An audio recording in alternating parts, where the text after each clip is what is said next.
안녕하세요. 파워운동 생략의 최대학 교수입니다. 오늘의 주제는 여성과 운동이 되겠습니다. 누구나 운동을 하면 생리학적인 원리에 의해서 운동을 해야 되는데요.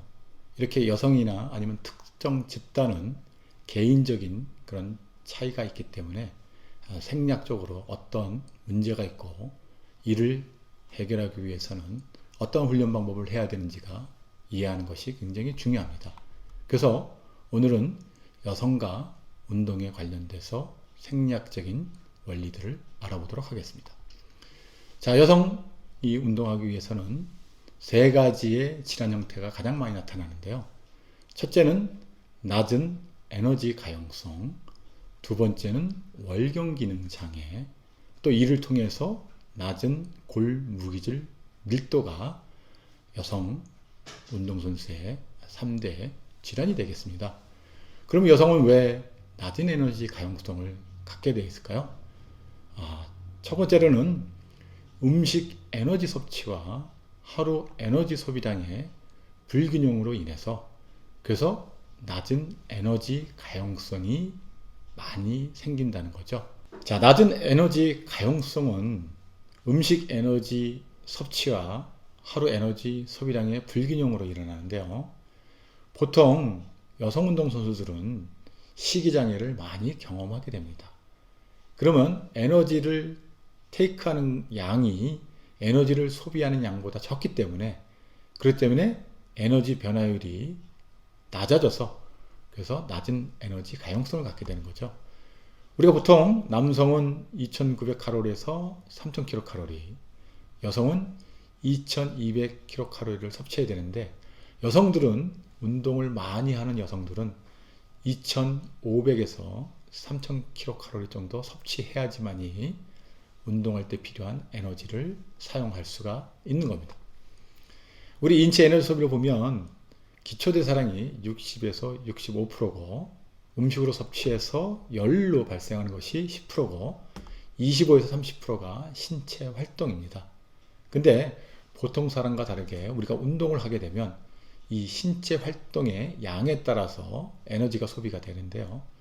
보통 사람들은 신체 활동이 적기 때문에 에너지 소비량이 적어지지만 운동을 많이 하면 신체 활동량이 늘어나서 에너지 소비가 더 커지게 되는 겁니다. 두 번째, 우리 여성 운동선수들은 월경 장애가 많이 발생하는 거죠. 이거는 황체호 호르몬의 비정상적인 수치로 인한데요. 보통 에너지 가용성이 적어지게 되면 그러면 난소의 에스트로겐 생산이 감소되어서 혈중의 낮은 에스트로겐 수준을 유지하게 되는 거죠. 그러면 혈중의 에스트로겐 수준이 낮아지면 그러면 우리 인체는 골 재흡수를 증가시켜서 그래서 뼈의 골 무기질을 감소를 촉진시켜 주는 거죠. 그래서 여성 운동선수들은 운동을 하더라도 충분한 에너지를 섭취하지 못하면 골다공증이 걸릴 확률이 높아지게 되는 겁니다. 그리고 운동에 의한 스트레스나 아니면 불충분한 지방량에 의해서 월경 장애를 일으킬 수도 있습니다. 자, 남성과 여성의 운동선수들의 체지방률을 보도록 하겠습니다. 보통 농구는 남성이 10%, 10.6% 미만이지만 여성 같은 경우는 파워와 힘을 요구를 하기 때문에 체지방률이 21%에서 27% 정도가 가장 적절한 체지방률이 되도록 하겠습니다. 근데 달리기 같은 경우는 15에서 19.2% 정도의 사이를 유지하는 것이 중요한데 보통 너무 오버 트레이닝을 하는 그런 경우에는 체지방률이 이보다 낮아지기 때문에 그렇기 때문에 낮은 에너지 가용성을 나타낼 수가 있는 거죠. 그래서 낮은 체지방률과 높은 하루 에너지 소비량에 의해서 자꾸만 체지방량이 적게 되는데 그렇기 때문에 우리는 적절한 그런 음식 섭취가 필요하다고 볼 수가 있습니다. 그래서 훈련 중 고려사항은 남성과 별다른 큰 차이는 없지만 월경주기나 아니면 식이장애가 있는지 그리고 뼈 부기질의 손실 여부와 그리고 임신 중에 운동을 어떻게 하는가가 굉장히 중요한 요인이 되겠습니다. 자, 운동과 월경 장애를 보면 보통 월경 장애는 일반인은 3% 정도 나타나는데요. 운동선수는 12에서 거의 69% 정도까지 그런 현상들이 나타나게 됩니다. 이 현상이 나타난 것은 오버트레이닝이나 아니면 본인이 극심한 심적인 스트레스를 받을 때 무월경 증상이 발생하게 되는데요. 이렇게 훈련이 강도가 높으면 높을수록 무월경 증상의 빈도가 높아지기 때문에, 그렇기 때문에 적정한 훈련량과 그리고 음식 섭취가 매우 중요하다고 볼 수가 있습니다. 근데 월경을 이유로 해서 훈련이나 시합 변경은 불필요하는데요. 월경통을 겪을 수가 있습니다. 그런 이유는 프로스타 글란딘의 방출로 인해서 그런 현상이 나타나는데, 이거는 보통 약으로 치료가 가능합니다. 보통 여성 운동선수들에게 많이 나타나는 것이 식이장애입니다. 신경성 식욕부진과 신경성 폭식증이 있는데요. 여러분들도 이런 경험을 많이 해봤을 거라고 생각합니다. 신경성 식욕부진은 신체적인 질병과는 무관한 그런 보편적인 식이장애이죠. 그래서 우리가 보통 운동을 하면 식욕이 감소한다고 보는데요. 이렇게 식욕이 감소하는 것을 우리가 신경성 식욕부진이라고 얘기를 하고요. 신경성 폭식증은 음식을 너무 많이 먹는 거죠. 그래서 구토를 통해서 과도한 음식을 다시 뱉어내는 그런 스타일이 신경성 폭식증인데요. 가장 보편적으로 나타나는 이런 신경성 폭식증은 심리적인 원인이 가장 크다고 얘기를 합니다. 내가 이렇게 많이 먹으면 살이 찌지 않을까 하는 그런 심리적인 원인 때문에, 그래서 여성 선수는 보통 50%가 이런 신경성 폭식증을 경험한다고 봅니다. 자, 신경성 식욕부진의 증상을 보면, 그러면 식사를 적게 하기 때문에 급격하게 체중이 감소하고, 그리고 호르몬의 밸런스가 깨지기 때문에 심한 감정의 변화가 일어나고, 그래서 이 음식 섭취를 하는 것을 도피하고, 그리고 자기 몸이 뚱뚱해 보인다는 그런 의식 때문에 헐렁한 의복을 착용하고 음식이나 열량, 체중에 집착하게 되는 거죠.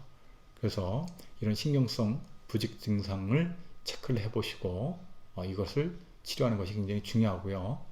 폭식증의 증상은 마찬가지입니다. 많이 먹고서 그리고 구토로서 자기가 먹은 것을 에너지를 섭취하지 못하게끔 하는데요. 이렇기 때문에 현저한 체중 감량이 일어나고, 구토로 인해서 호르몬의 균형이 깨지기 때문에 심리적으로 굉장히 우울해지고, 그리고 체중에 너무 많은 지나친 관심과, 그리고 식사 후에 화장실 이용이 빈번해지고 자기 몸에 대한 불만이 증가하게 되는 거죠. 그리고 많이 먹었다 그래서 그 다음에 구토로 토해내고, 그러고 나서 또 먹지 않는 그런 현상들이 나타나기 때문에 이 폭식증의 증상이 나타났을 때는 의사의 그런 진료를 받는 것이 굉장히 중요합니다. 여성 운동선수들은 골무기질 장애가 많이 나타날 수 있는데요. 이것은 골다공증으로 나타나게 되는 거죠. 그래서 운동을 많이 하더라도 골다공증이 나타나는 이유가 바로 여기 있는 겁니다. 그래서 골무기질의 손실은 무월경으로 인해서 에스트로겐이 결핍되면 골에 대한 재흡수율이 증가해 돼서, 그래서 골다공증이 나타나게 되는 거죠. 그리고 식이장애로 인해서 부적절한 칼슘을 섭취하게 되면 골무기질이 손실이 되는 겁니다. 자, 임신 중 운동에서는 임신 상태에서도 운동을 하는 것이 굉장히 중요하고요. 규칙적으로 운동하는 것이 중요한데 보통 중강도의 운동으로 하시는 것이 좋고, 고강도 훈련은 가능하지만 될 수 있는 대로 자제하면서 신체에 열이 나지 않게끔 하는 것이 굉장히 중요합니다.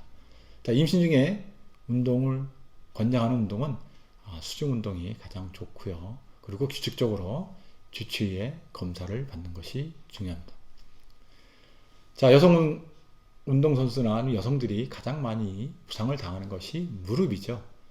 여성은 남성들에 비해서 3.5배 높은 그런 비접촉성 전방 십자 인대 부상이 나타나게 됩니다. 우리가 전방 십자 인대 부상을 ACL이라고 그러는데요.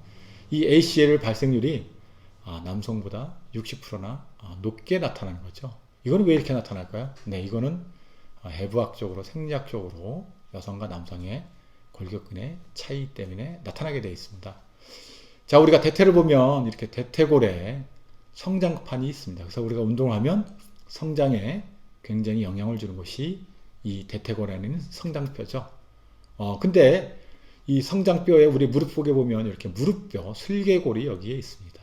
이 슬개골은 대퇴사두근의 인대와 같이 연결이 되어 있어서 그래서 무릎에 인대로 해서 고정이 되어 있는 거죠. 그래서 우리가 무릎을 굽히고 필 때 이 무릎뼈가 여기에 윤활유 역할을 해서 우리 무릎이 잘 펴지고 굽혀지게 하는데 이 전방 십자 인대와 후방 십자 인대가 바로 무릎과 무릎 사이에 연결해주는 연결 역할을 하고 있습니다.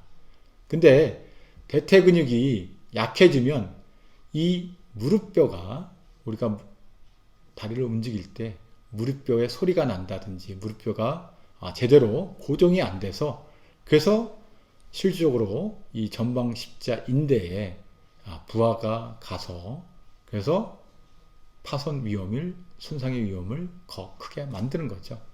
그렇기 때문에 우리가 운동을 통해서 대퇴 근육을 향상시켜서 무릎뼈를 움직일 때 잘 움직일 수 있게끔 튼튼하게 고정돼서 움직일 수 있게끔 하는 것이 굉장히 중요합니다. 근데 여성 선수의 무릎 부상은 월경직에 따른 송호르몬의 변화도 있고요.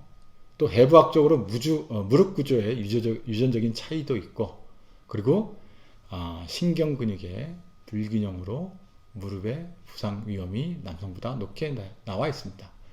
그래서 이걸 예방하는 것은 대퇴와 햄스트링의 근육을 강화시켜주는 그런 웨이트 운동을 하는 것이 중요합니다. 자, Q앵글은 해부학적으로 여성이 남성보다 Q앵글의 각도가 굉장히 더 넓습니다. 자, Q앵글은 이렇게 상장골서부터 무릎뼈까지 직선으로 그은 다음에 무릎뼈에서 경골을 따라 직각으로 90도로 내리면 그러면 이렇게 Q앵글 각도가 생깁니다. 그 Q앵글 각도는 보통 15도에서 20도인데요. 이 Q앵글이 크면 클수록 무릎이 안짱다리가 돼서 그래서 실질적으로 무릎에 대한 부하가 더 많이 가게 되는 거죠. 그래서 보통 여성이 남성보다는 무릎에 대한 그런 부하가 많이 가게 되는데 이럴 때일수록 실질적으로 대퇴 근육을 향상을 시켜서 이 무릎뼈를 고정시켜 주는 것이 굉장히 중요합니다. 그래서 대퇴 근육을 향상시켜서 무릎을 고정시켜 주면 그럼 Q앵글에 대한 그런 각도를 최대한도로 잡아줘서 그래서 무릎에 대한 부상, 전방 십자 인대에 대한 부상을 예방할 수가 있습니다. 그 전방 십자 인대의 그런 부상을 예방하기 위해서는 다리 근력의 그런 비율이 아주 중요합니다. 왜냐하면 근력은 관절의 안정성에 매우 중요한 요소이고요. 근골격계의 부상 위험을 감소시키기 때문입니다. 그래서 관절을 향상시키기 위해서는 근육의 힘과 속도에 의해서 근력 비율이 결정되는데 무릎의 심근과 골근의 비율은 3대2 정도 됩니다. 그러니까 무릎의 대퇴 근육의 최대 근력이 100kg이라면 그러면 햄스트링은 뒤에 있는 근육의 햄스트링은 60에서 70kg 근력을 유지해야지만이 적정한 근력 비율로 아주 효율적인 그런 달리기 퍼포먼스를 할 수가 있는 겁니다. 그래서 우리의 다리 근력 비율을 향상시키기 위해서 특히 대퇴 근육과 햄스트링의 근력을 적정 비율로 3대2의 비율로 향상시키는 것이 매우 중요하다고 볼 수가 있습니다. 자, 오늘은 여성과 운동에 대해서 말씀을 드렸습니다. 여성들이 주의할 사항은 낮은 에너지 가용성과 그 다음에 월경불순 그리고 골밀도 감소에 따른 골다공증입니다. 이 세 가지 위험 요인을 생각하시고 운동을 하시면 그러면 건강한 삶을 유지하실 수 있으실 겁니다. 감사합니다.